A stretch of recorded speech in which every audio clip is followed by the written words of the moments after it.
Okay. We'll build the wall, but who's gonna pay for the wall? Who? Absolutely right. Migrasi dalam arti luas merupakan perubahan tempat tinggal secara permanen atau semi-permanen. Sejarah kehidupan suatu bangsa selalu ditandai dengan adanya migrasi dan oleh karena itu terjadilah proses pencampuran darah dan kebudayaan. Migrasi secara keseluruhan menangkap realitas yang dinamis dan terus berubah. Faktor terjadi migrasi bervariasi dari sulitnya kondisi sosial ekonomi, bencana alam, dan tata kelola negara yang buruk. Hak buruh imigran dalam kedudukannya sebagai subjek hukum internasional membawa implikasi mengenai bagaimana peran negara dalam membentuk hukum internasional yang mengatur perlindungan terhadap hak buruh imigran. Semua implementasi hukum internasional mengenai imigran ditegakkan dengan tetap mempertahankan tujuan yang sama dalam mewujudkan konsep good neighborliness maupun peaceful coexistence. Hukum internasional yang melindungi hidup seorang imigran dapat terlihat pada Universal Declaration of Human Rights pada tahun 1948, kemudian International Convention on the Protection of the Rights of All Migrant Workers and Members of Their Families pada tahun 1990, dan juga Convention No. 97 Concerning Migrations for Employment pada tahun 1949. Ada perkataan yang menyebutkan bahwa Amerika Serikat adalah land of opportunity atau tanah harapan. Setiap tahun, ratusan ribu imigran dari El Salvador, Guatemala, dan Honduras melarikan diri dari kekerasan dan kemiskinan yang ekstrim dan mereka pergi menuju utara melalui Meksiko untuk mencari keselamatan. Dan juga banyaknya kebutuhan akan tenaga kerja di Amerika Serikat mendorong masyarakat Amerika Tengah untuk bermigrasi ke Amerika Serikat. Para imigran datang ke Amerika Serikat karena mereka ingin mendapatkan kehidupan yang lebih baik di sana. Kondisi perekonomian dan keamanan di Amerika Tengah mendorong mereka datang ke Amerika Serikat agar mendapatkan pekerjaan dan juga hidup yang lebih baik. Sebagian besar imigran adalah perempuan, juga orang tua dengan anak-anak mereka yang dipisahkan. Oleh sebab itu, pelanggaran HAM terhadap imigran sering terjadi. Kebijakan pada era Donald Trump yang melarang orang datang ke Amerika Serikat mengakibatkan banyaknya imigran yang menunggu di Meksiko untuk datang ke Amerika Serikat. Permasalahan yang utama dan selalu disinggung oleh Donald Trump adalah imigran yang tidak mempunyai dokumen resmi imigrasi atau biasa disebut dengan imigran gelap. Menurut Pew Research, hampir seperempat populasi yang lahir di luar Amerika Serikat atau tepatnya 10 juta imigran yang berusaha memasuki Amerika Serikat adalah imigran ilegal. Dalam sejarahnya, setelah kejadian 9/11 di Amerika Serikat, pemerintah Amerika selalu menginstruksi untuk menguatkan pertahanan di perbatasan secara militer. Selain menolak imigran, pemerintahan Donald Trump juga mendorong pencari suaka non-Meksiko untuk pergi ke Meksiko, sampai tanggal pengadilan mereka di Amerika Serikat yang mengakibatkan puluhan ribu imigran mendekam dalam kondisi buruk di Meksiko sehingga membuat krisis migrasi.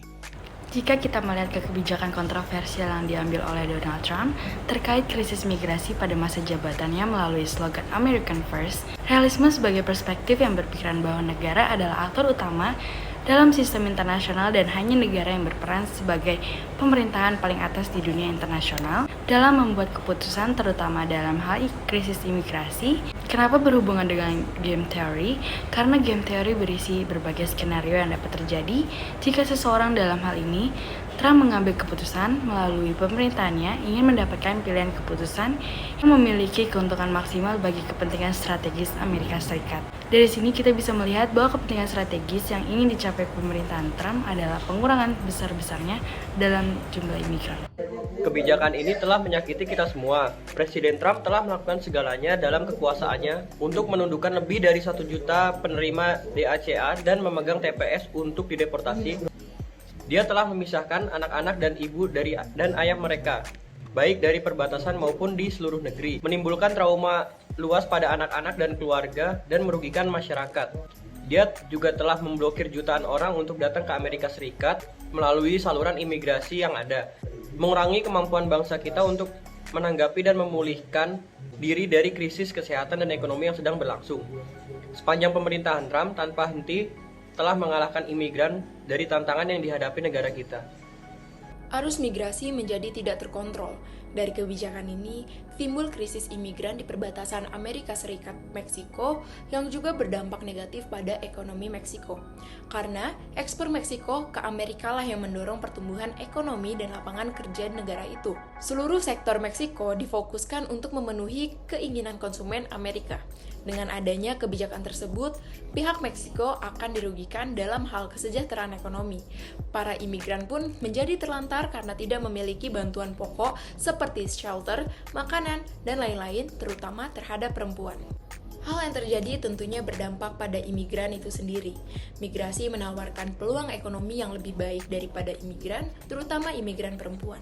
Dengan kebijakan ini, imigran perempuan sangat rentan untuk menjadi korban pelecehan seksual dan sulit untuk mendapatkan haknya. Dengan Amerika Serikat yang terus mengirim para imigran kembali ke negaranya, justru akan mengembalikan para imigran ke dalam bahaya.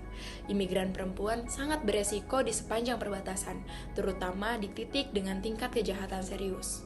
Dapat disimpulkan, Amerika Serikat yang dianggap sebagai land of opportunity mengundang banyak imigran terutama dari negara di Amerika Tengah untuk berdatangan dengan banyak alasan, seperti menghindari banyaknya kekerasan dari negara asal, bencana alam, dan yang paling utama, mencari peruntungan kehidupan yang baik.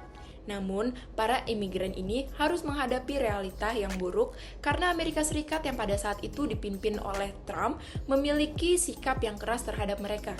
Trump, lewat kebijakan-kebijakan yang dikeluarkannya, ingin Amerika Serikat mendapatkan keuntungan yang maksimal bagi kepentingan negaranya dan menghapus kerugian-kerugian yang bisa mengenai negaranya.